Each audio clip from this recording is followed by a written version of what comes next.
મિત્રો કચ્છનો 400 કિલોમીટરથી પણ વધારે દરિયા કિનારો આપણે કવર કર્યો આપણી સિરીઝમાં, અને હવે આપણે પહોંચી ગયા છીએ જામનગર પાસે બાલાચડી બીચ ઉપર. અહીંયા તમે જોવો તો અહીંયા એક સમયે નાનું એવું પોલેન્ડ વસેલું હતું, જે અત્યારે અહીંની સૈનિક સ્કૂલ બાલાચડી તરીકે ઓળખાય છે. તો વાત કરું તમને ઇતિહાસની, જ્યારે બીજું વિશ્વયુદ્ધ ચાલુ હતું ત્યારે આખી દુનિયા હળગતી હતી, અને એ વખતે પોલેન્ડનું જહાજ દર ભટકી રહ્યું હતું. ત્યારે આપણા જામનગરના મહારાજા જામ સાહેબ દિગ્વિજયસિંહ જાડેજા આગળ આવ્યા હતા, અને એ બાળકોને શરણ આપતા કહ્યું હતું કે તમે અનાથ નથી, આજથી હું તમારો પિતા છું. અને એ 1000 બાળકો માટે અહીંયા આપણા જામ સાહેબે બાલાચડીમાં એક કેમ્પ બનાવ્યો, જે આજે બાલાચડી સૈનિક સ્કૂલ તરીકે ઓળખાય છે. તો બાલાચડી બીચ ઉપર અત્યારે આપણે ઊભા છીએ, પણ પવન એક જોરદાર આવે છે, અને પાણી તો એટલું બધું છે નહીં, કારણ કે ઓટ હોય તો કંઈ ખબર નહીં. અને પાછળ તમે જુઓ તો આ છે બાલાચડી, જે કદાચ અહીં રહેવાનું હોય છે, કારણ કે અહીંયા આગળ રોડથી એન્ટ્રન્સ અલાઉડ નહોતું, અને અંદર પણ આપણે જઈ શકવી નહીં, કારણ કે પ્રતિબંધ હશે વિડીયોનો નહીં બધો, એટલે તમને અહીંયા જ બધી માહિતી આપી દીધી. અને હવે આપણે જઈશું જામનગરના નરારા બીચ ઉપર, જ્યાં છે વાઇલ્ડ લાઈફ, માછલી ને બધું, કરચલા ને બધું હોય. ત્યાં જાવી, ત્યાં ખુલ્લું હોય તો તમને ત્યાંના આગળ સીન દેખાડું. એટલે વિડીયો જો હજી સુધી તમને ગમતો હોય તો સબસ્ક્રાઈબ કરી લેજો, એટલે તમને આગળ પણ આવા નવા સીન બધા બતાવતો રહું.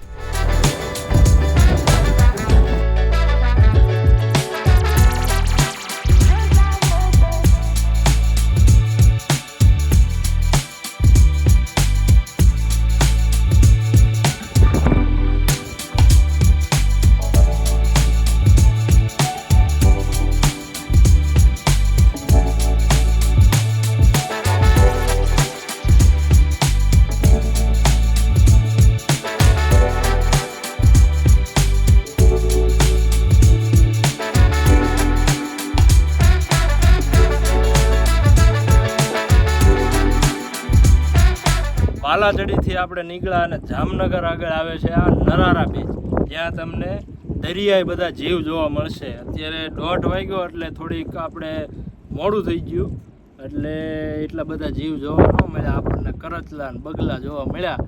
બાકી તમારે વહેલું અથવા જાણીને આવવું તો બહુ સારી વસ્તુ છે. વચ્ચે તમને ઇન્ડિયન ઓઇલના ટેન્કરો ને એવું બધું જોવા મળ્યું આપણને, એટલે કંઈ અફસોસ છે નહીં. એટલે અહીંયાથી ને અહીંથી તમે જે ટિકિટ લો, જે પર પર્સન 40 રૂપિયાની ટિકિટ છે, તો અહીંયાથી તમે આવો તો અહીંયાથી 3 કિલોમીટર તમારે દરિયામાં આવવું પડે જોવા. એટલે આપણે તો બહુ એટલા બધા બાઇકશાળી હી નહીં ને, માયા કંઈ અહીંયા ભૂલી ગયા, એટલે જાવું લેવા એ અઘરું પડે એવું છે.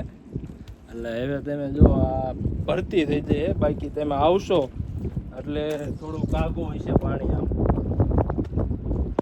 દરિયાઈ જીવમાં તો આપણને કરચલા ને શંખલા ને એવું જોવા મળ્યું છે, એમ તો કંઈ હાવ ઓલું નથી.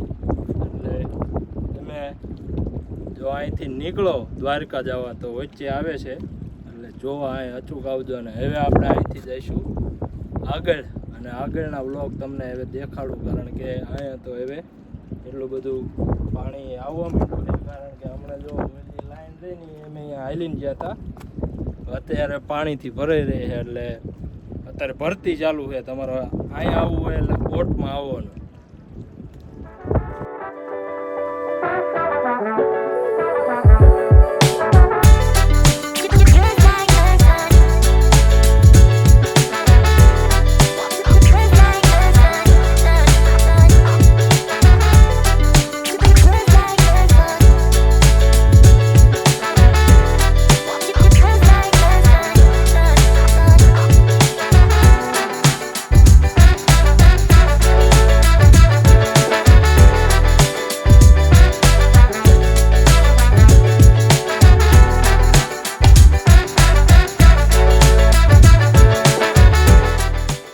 મિત્રો આપણે જામનગરના નરારા ટાપુથી નીકળ્યા અને આપણે પહોંચ્યા છીએ સલાયા. અને સલાયા જો તમે માંડવી જેમ જ શીપ બનાવે છે.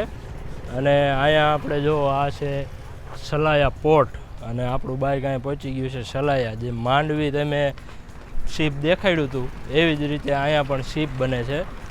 એ પણ લાકડામાં ને એવી જ રીતે સેમ ટેકનિક છે. અને પણ અહીંયા આજ કંઈક છે ફંક્શન, એટલે બધું બંધ છે શીપ બનાવવાનું. બાકી તમને અંદર જઈને દેખાડત, પણ શેઠ હાજર નથી કોઈ, એટલે બધું બંધ રાખ્યું. આપણે સલાયાથી નીકળશું અને હવે સીધા જઈશું દ્વારકા, કારણ કે બીજે બધે હોટલમાં થોડું કેવરાવે એવું છે. અને પછી સવારે તમને પાછો આ જ રૂટ જે નાગેશ્વર મહાદેવ ને ગોપી તળાવ ને એ સાઈડથી જ બધું કમ્પ્લેટ બેટ દ્વારકા ને બધું લઈશ. એટલે આ આપણો એપિસોડ થાય છે અહીંયા પૂરો.